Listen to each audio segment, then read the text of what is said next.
बात बिहार चुनावों की छिड़ी है तो मैं किस्सा एक कहानी एक ऐसे व्यक्ति के बारे में बताना चाहती हूँ जो वाकई आज के जमाने में आपको सिर्फ एक किस्सा ही लगेगा।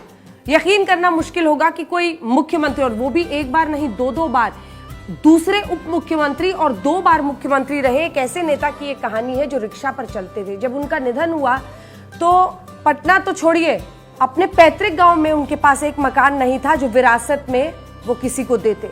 ऐसी सादगी, ऐसी ईमानदारी का नाम थे कर्पूरी ठाकुर। आज जब आप देखते हैं कि करोड़ों रुपए चुनाव में बहाए जाते हैं, प्रचार में खर्च होता है, पार्टी का फंड होता है, इन सब से बिल्कुल दूर अलग अंदाज में वो अपनी पॉलिटिक्स करते थे। और उनका गुणगान सिर्फ इसलिए होता है क्योंकि उनकी ईमानदारी और सादगी की ऐसी ऐसी मिसालें हैं कि वाकई आज के जमाने के लिए किस्सा कहानी ही है। तो आपको बताती हूँ, मुख्यमंत्री 2 बार बने। एक बार उनका चयन हुआ एक ऐसे प्रतिनिधि मंडल में शामिल होने के लिए जिसे ऑस्ट्रिया जाना था। अब उनके पास कोट नहीं, दोस्त से कोट मांगा। दोस्त ने जो कोट दिया उसमें जरा फटा हुआ था।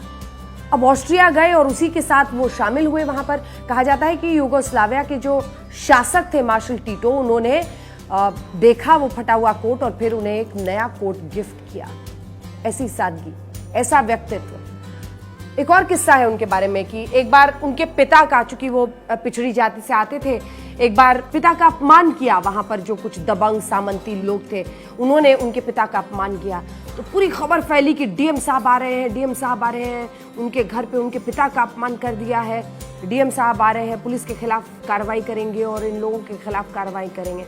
तो कर्पूरी ठाकुर ने खुद जाके रोका था और कहा कि अगर ये जो पिछड़े लोग हैं इनका अपमान तो रोज होता है, सिर्फ मेरे पिता के खिलाफ अपमान होने पर कार्रवाई क्यों?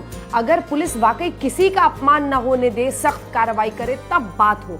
ऐसी सोच, ऐसी ईमानदारी, ऐसा व्यक्तित्व जिसकी वजह से कर्पूरी ठाकुर को अक्रॉस पार्टी जबरदस्त रेफरेंस है। देखिए, जेपी उनके गुरु थे, राम मनोहर लोहिया उनके गुरु थे। ऐसे लोग जो ये मानते थे गैर कांग्रेसवाद की राजनीति में एक अहम व्यक्तित्व, ऐसे तमाम लोग जो ये मानते थे कि भ्रष्टाचार से आगे इस देश को ले जाना है। अगर कोई 2 बार मुख्यमंत्री हो और उसके पास अपना कोई मकान ना हो जो वो विरासत में आने वाली पीढ़ियों को दे, इसी से आप उनकी ईमानदारी का एक अंदाजा लगा सकते हैं। और फिर बिहार की राजनीति की बात हो रही है तो सोचिए आज कैसे करोड़ों रुपए बहाए जाते हैं चुनाव प्रचार से लेकर, किस तरह से पार्टी में आरोप लगता है कि टिकट खरीदने के लिए आपको इतनी रकम देनी पड़ती है। तो एक कर्पूरी ठाकुर का भी दौर